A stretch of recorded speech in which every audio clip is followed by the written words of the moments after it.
오늘은 시편 3편 1절로 8절 말씀을 본문으로 해서 그러나 여호와여라는 그러나 주님이여라는 제목으로 하나님의 말씀을 선포하겠습니다. 성경책에 여러분들이 가지신 성경책에는 시편 3편을 이렇게 설명하고 있습니다. 다윗이 그의 아들 압살롬을 피할 때의 진지. 그렇습니다. 시편 3편은 다른 사람도 아닌 아들이 아버지에게 반기를 들고 왕자가 왕에게 반역을 일으킨 상황입니다. 믿었던 장군의 부하의 배신도 가슴 아픈 일이건만 믿었던 자녀의 배신은 아버지에게 왕에게 치명적인 고통으로 다가옵니다. 더군다나 외적의 침입이라면 대비할 시간과 인력을 동원할 수 있을 터인데 자신의 앞마당에서 기술을 당한 꼴이라 다윗 왕과 그를 따르는 신하들은 허둥지둥하며 일단 피할 수밖에 없는 상황이었습니다. 그렇게 1절, 2절을 살펴보면 많다라는 단어가 3번이나 반복이 됩니다. 제가 빨간색으로 표시를 했는데요. 여호와여 나의 대적이 어찌 그리 많은지요. 일어나 나를 치는 자가 많으니이다. 많은 사람이 나를 대적하여 말하기를 하나님께 구원을 받지 못한다 하나이다.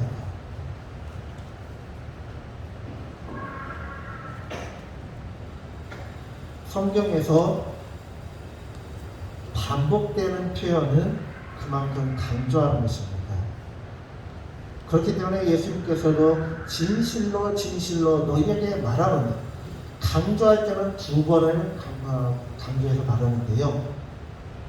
이 오늘 본문의 1절, 2절에서 다윗은 무려 3번이나 반복함으로 말미암아 자신의 대적이 얼마나 많은 상황인지를 강조하고 있습니다. 그런데 문제는 이 많다라는 것이 지금 다윗의 편이 아니라 다윗의 편이 많은 것이 아니라 다윗의 대적이 많기에 이것은 기쁜 소식이 아니라 절망적인 소식이며 다윗이 지금 얼마나 힘든 상황인지를 알 수 있습니다.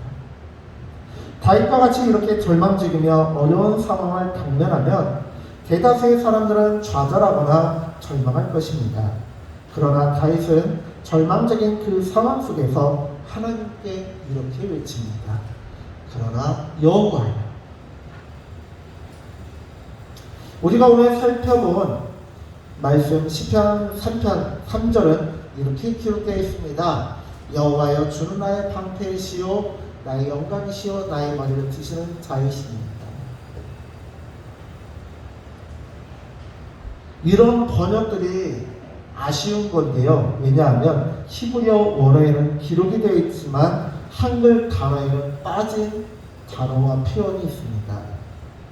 그것은 바로 그러나 당신이라는 말이 빠졌습니다. 그러나 당신 여호와여 주는 나의 방패시오 나의 영광이시오 나의 머리를 드시는 자이십니다. 그렇게 잠시 아마 당신이라는 호칭 때문에 삭제하지 않았나 싶은데 이 표현이 얼마나 중요한지 모릅니다. 그렇게 잠시 성경에서 빠져나와 대한민국 역사에서 그러나라는 이 단어가 얼마나 놀라운 고백인지 살펴보도록 하겠습니다. 임진왜란 당시 이순신 장군을 경계하고 미워하던 선조는 이순신 장군을 삼도 지사라는 그 수군 사령관의 지휘에서 쫓아냈습니다. 그렇게 충무공 이순신 장군은 백의종군을 할 수밖에 없었고요. 이순신 장군 대신 지휘관이 된 원기훈 같은 경우는 일본과 싸우는 족족 패전을 거듭하였고 끝내는 모든 배를 다 잃어버렸습니다. 모든 배가 다 부서졌습니다. 그나마 최후의 전투에서 살아남은 12척의 배가 있는데 이 12척의 배가 어떻게 살아남는지 아십니까? 바로 살기 위해서 장군의 명령을 거부하고 도망친 겁쟁이 배였기 때문에 그렇습니다. 그렇게 선조는 어쩔 수 없이 이순신 장군을 복직시켰지만 너무나 적은 수의 수군과 배만 남았기에 선조는 차라리 권율 장군의 육군과 통합하라고 통합을 명령했지만 이순신 장군은 자신의 목숨을 걸고 상소문을 올립니다. 이 상소문의 내용은 그 유명한 이순신 장군님의 명은 소신에게는 아직 12척의 배가 있어옵니다 라는 상소문의 한 글귀입니다. 그런데 우리가 여기에서 살펴볼 한자가 있습니다. 아직이라고 번역된 이 상, 여러분들이 한자 사전을 찾아보시면요, 아직이라는 뜻보다는 저걸 무엇이라 했냐면 보통은 오히려 상이라 있습니다. 왜 아직이라고 번역했는지는 모르겠지만 물론 의미가 있겠죠. 그렇지만 이 한자는 보통 오히려 상이다 하고 있는 한자인데요. 그렇다면 이순신 장군의 상소문을 오히려로 번역하면 이런 말이 됩니다. 소시인에게는 오히려 12척이나 되는 배가 있어옵니다.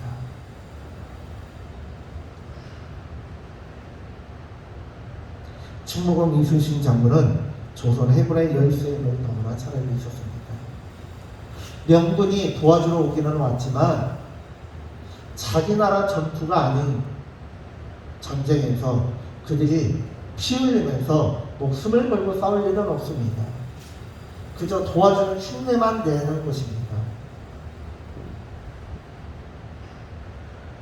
그러나 충무공 이순신 장군이 적들에게 개멸적인 피해를 입히지 않는다면 일본은 조선을 우습게 알고 또 침략할 것을 알기 때문에 자신이 주권을 맞이하더라도 어떻게 해서든지 일본군에게 큰 피해를 주고자 했습니다. 조선이라고 하면 벌벌 떨면서 다시는 침략할 생각조차 갖지 못하게 만들고자 한 것입니다. 그렇게 이순신 장군은 12척의 배를 이끌고 나가서 무려 500척이나 되는 일본 해군의 배와 전쟁을 벌입니다. 이게 상식적으로 말이 됩니까? 12명이 500명과 싸우는 것도 말이 안 되는데요. 12척의 배를 가지고 500척의 배와 싸운다? 12척의 전투기와 똑같은 성능의 그 12척의 전투기와 500대의 전투기가 싸운다면 싸움이 되겠습니까? 그런데 최근에 밝혀진 연구 결과에 의하면요, 더 놀라운 사실이 있습니다. 이 12척의 배들은 목숨을 위해서 장군의 명령을 거부하고 도망친 걱정이 되었잖아요. 그런데 이때도 마찬가지였습니다. 이순신 장군이 목숨을 잃은 노량해전 당시에 이순신 장군이 타고 있던 그 한 척의 대장선 외에 나머지 11척의 배는요, 저 멀리에서 도망갈 타이밍만 재면서 구경만 하고 있었어요. 노량해전에서 그 좁은 물길의 입구에서 떡하게 버티면서 일본의 배들이 들어와 하면서 500척을 끌어들여가지고 그 좁은 곳에서 싸우고 그런데 놀라운 건 뭔지 아십니까? 이순신 장군이 목숨을 걸고 싸우는데요, 이순신 장군의 그 배 한 척이요, 적군 200척을 500척의 그 배 중에서 200척을 홀로 무찔렀습니다. 처음에는 한 대, 두 대, 10대, 50대, 100척의 배들이 반파되고 무너지고 배 속에 가라앉을 때 사람들은 놀랐습니다. 그리고 그것은 경악으로 변했고요. 나중에는 거의 200여 척의 배를 무찔렀을 때는 일본군들이 기가 질렸습니다. 저 이순신 장군은 무슨 불사신이냐, 어떻게 저런 일이 있을 수 있냐 하면서 깜짝 놀래고요.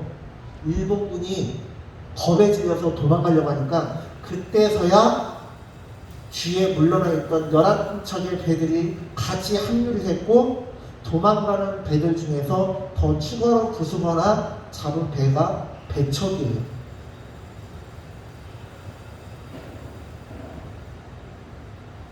그런 상황이었기 때문에 이순신 장군은요, 적의 총칼에 맞았을 때, 목숨이 위험한 지경에 이르렀을 때 자신의 죽음을 알리지 말라는 거예요. 왜요? 자기가 아무리 200척의 일본군의 그 배를 무찌르고 했다 할지라도 이순신 장군이 사라졌다는 것을, 죽었다는 것을 아는 순간 일본군은 불사신이 죽었다 해서 다시 뱃머리를 돌려서 다시 공격할 것을 알고 있기 때문에 자신의 죽음을 알리지 말라고 한 거예요.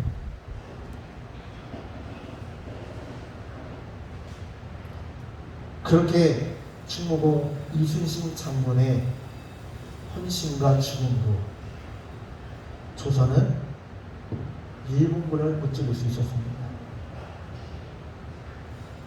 이순신 장군이 나를 알고 적을 알고 바다를 알았기에, 그리고 자신이 목숨을 걸고 죽음을 각오하고 싸우려고 하였기 때문에 선조를 설득하려고, 자기 자신을 설득하려고 오히려 상이라 하는 한자를 사용해서 자신의 결심과 결단을 드러냈다면, 다윗은 나 자신이 지금 처해 있는 상황을 알고 적들이 얼마나 강력하고 많고 많은 수의 병력을 거느리고 있는지를 알지만 그 모든 것을 뛰어넘는 하나님을 알기 때문에 이 고백을 할 수 있었습니다. 하나님, 어쩌면 그렇게 나의 해적들이 많습니까? 평생을 싸우고 또 싸웠건만 이제는 제 자신감마저 저와 싸우려고 덤벼들고 있습니다. 제 노년까지 저를 해하려 하는 자들과 끊임없이 싸우고 제 자신과 싸워야 하는 이 상황은 제 인생 가운데 손가락 안에 꼽히는 절체절명의 이기의 순간입니다. 3절 말씀, 그러나 당신 여호와여, 주는 나의 방패시요 나의 영광이시요 나의 머리를 드시는 자이십니다. 이 말이 무슨 말입니까? 하나님, 적들은 많고 또 많습니다. 지금 저희 상황은 절체절명의 상황입니다. 백척간도의 그 절벽 위에 낭떠러지 위에 매달려 있는 상황입니다. 이성적인 판단을 가진 자라면, 군사적인 지식이 조금이라도 있는 자라면 아마도 100이면 100 모두 이번 상황만큼은 저의 실패를 점칠 것입니다. 누구보다 저를 잘 알고 저의 약점과 장점과 군사적인 기밀까지 파악하고 있는 제 아들과 저의 부하들과 장군들은 어떻게 해야 저를 손쉽게 그리고 빠르게 잡을 수 있는지 정확히 알고 실행할 것입니다. 그러나 당신 여호와여, 주는 나의 방패이십니다. 나의 영광이십니다. 내가 실패를 경험하고 고개를 숙이는 자가 아니라 이 상황을 역전시켜 나의 머리를 들게 하실 분이십니다. 주님은 그런 분이십니다. 저는 주님을 믿습니다. 세상은 이렇게 말합니다. 천하의 다윗이라 할지라도 이번 사태에서만큼은 빠져나갈 수 없을 것이다. 이번 반란에서는 반드시 죽음을 맞이할 것이다. 그것이 2절에 나와 있는 저는 여호와께 구원을 받지 못한다라는 말씀입니다. 적은 그만큼 치밀한 준비를 하였으며 적은 많고 많습니다. 그러나 당신 여호와여, 적이 많은 것은 오히려 하나님의 영광과 능력을 더 드러내는 무대장치에 지나지 않을 것입니다라는 것이 다윗의 고백인 것입니다. 6절 말씀, 천만인이 나를 에워싸 침친다 하여도 나는 두려워하지 아니하리이다. 천만인이라는 말은요, 천만 군대라는 말입니다.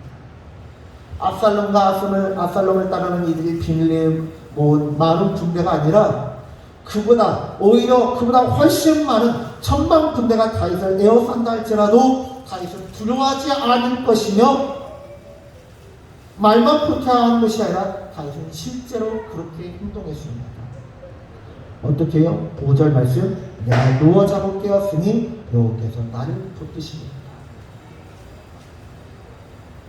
저는 이 굉장히 소심한 사람이라 어떤 어려운 일이 생기면요 밤에 잠을 못 이루고 뜬 눈으로 밤을 지새웁니다. 근데 저만 그럴까요? 대다수의 사람들은요 어려움이 닥쳤을 때, 예를 들어서 부도가 났다거나 가족 가운데 뭐 큰 질병에 걸렸다거나 그런 어려운 상황이 발생했을 때 잠을 이룰 수 있나요? 잠을 이룰 수 없죠. 왜요? 내 가족이 죽어요. 우리 가정에 파탄이 났는데 잠이 옵니까? 그런데 다윗은 이 찬양의 고백처럼, 이 시편의 고백처럼 여호와께서 자신을 붙들고 계심을 알고 있기 때문에 광야 나루터에서 자신을 따르는 무리들과 함께 잠을 청하고자 했던 것입니다. 그렇기 때문에 다윗이 예루살렘에 남겨두었던 자신의 신부, 그가요 사람을 통해서 왕이시여 왕이시여 여기서 주무시지 마시고 빨리 도망치소서, 지금 압살롬과 그의 장군들이 병사들을 보내서 왕을 잡으려 하나이다. 그러니까 여기에 진치지 마시고 빨리 건너서서 해가지고요 새벽까지 한 사람도 남지 않고 그 광야 나루터를 다 건넜다라고 성경에 기록되어 있습니다. 그렇기 때문에 다윗은요 이렇게 상황을 보지 않고 하나님을 보기 때문에 어떻게 하느냐, 4절, 7절, 8절 말씀을 걷겠습니다. 내가 나의 목소리로 여호와께 부르짖으니 그의 성산에서 응답하시니라. 7절, 여호와여 일어나소서, 나의 하나님이여 나를 구원하소서. 주께서 나의 모든 원수의 뺨을 치시니 악인의 일을 꺾으시옵나이다. 구원은 여호와께 있사오니 주의 복을 주의 백성에게 내리소서.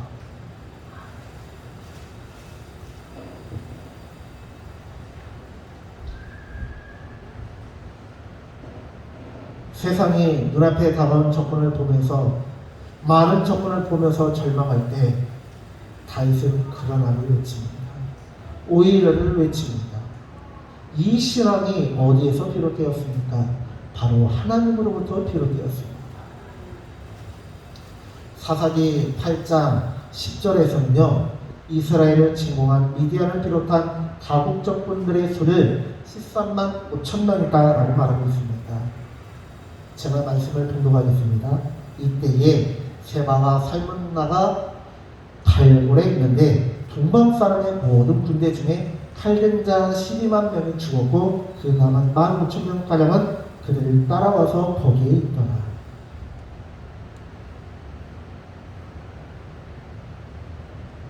기도원과 300용사가요 한 일라고는 그저 항아리를 깨고 횃불에 불을 붙이고 풀피를 불면서 여호와의 이름을 외쳤을 뿐인데, 미디안과 동방의 여러 부족들, 여러 다국적군들은요 서로가 서로를 적군으로 오해하고 찌르고 싸우고 하면서 12만 명이 서로가 서로를 찌르면서 죽었습니다. 그리고 겨우 남은 15,000명가량이 도망갔는데요 이 15,000명이요 이 15,000명도 많잖아요, 그렇죠? 근데 15,000명이요 뒤쫓아온 300명 때문에 허둥지둥하고 질겁팔색을 하면서 도망을 가더라는 것입니다. 그리고 그들의 총지휘관이자 왕인 세바와 살문나가 기드온에게 잡혔다는 거예요.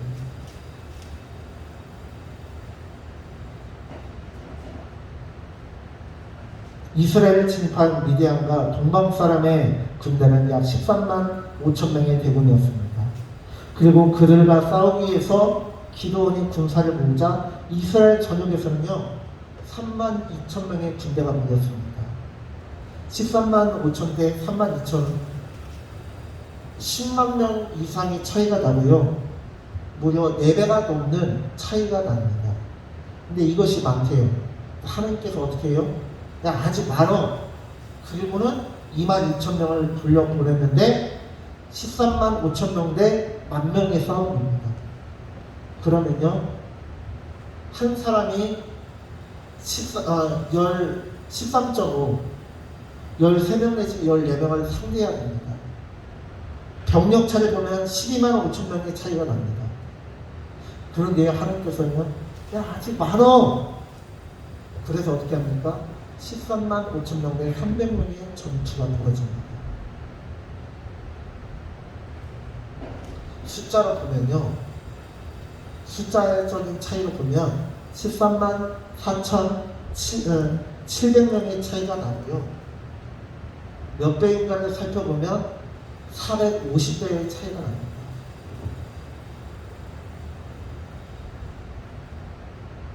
하나님께서 그래 이 정도는 괜찮겠다고 한 숫자는 몇 명이냐? 처음 모였던 32,000명의 100분의 1을 300명을 통해서 하나님의 놀라운 기적을 나타내셨습니다. 하나님의 일은 숫자에 있지 않다는 것을 알려주고 계십니다. 모세 오경에 보면 신명기라든지 레위기서라든지 민수기서라든지 그런 곳에 보면 하나님께서 이렇게 말씀하십니다. 한 사람이 1,000명을 이길 것이며 두 사람이 10,000명을 이길 것이다. 그리고 그것을 실제로 보여주셨습니다. 기가 막히지 않습니까? 하나님 앞에서는 수의 많고 적음이 아무런 의미가 없다라는 것을 분명히 알려주십니다. 다윗은 이것을 알기 때문에 다윗은 많고 많은 대적들이 있다 해도 두려워하지 않고 평안히 잠을 청할 수 있었습니다. 하나님께서 돕지 않으시면요, 파수꾼이 밤이 새도록 경계하는 것이 의미가 없고, 하나님께서 돌보시면 적이 10,000,000대군이나 해도 두려워할 것이 없다는 것을 다윗은 너무 잘 알고 있었습니다. 오히려를 외치는 하나님을 사랑하고 하나님을 닮아가는 다윗이었기 때문에 아직을 외치시는, 아직 많어, 오히려 많어를 외치시는 하나님을 사랑하고 닮아가는 다윗이었기 때문에, 그렇죠, 하나님 아직 많죠. 그렇습니다. 하나님 맞습니다. 적은 많고 밤에 나올 때까지 할 거예요. 밤에 내가 있네? 많고 마음에 끝까지 안 하시네. 어디 하나 보여줍니다. 많고 네. 많지만 그러나, 아멘이십니까? 아멘. 그러나를 외칠 수 있었던 것입니다. 그렇게 다윗은 군사적인 행동과 조치 이전에 먼저 하나님께 부르짖을 수 있었습니다. 그러나 당신 여호와여, 주는 나의 방패시요 나의 영광이시요 나의 머리를 드시는 자이십니다. 세상 흔들리고 사람들 출동하며 교회가 비난받는 상황이라 해도 우리는 그러나를 외칠 수 있는 믿음의 성도님들 되어주시기를 간절히 축원합니다. 아멘. 기도하겠습니다. 주님,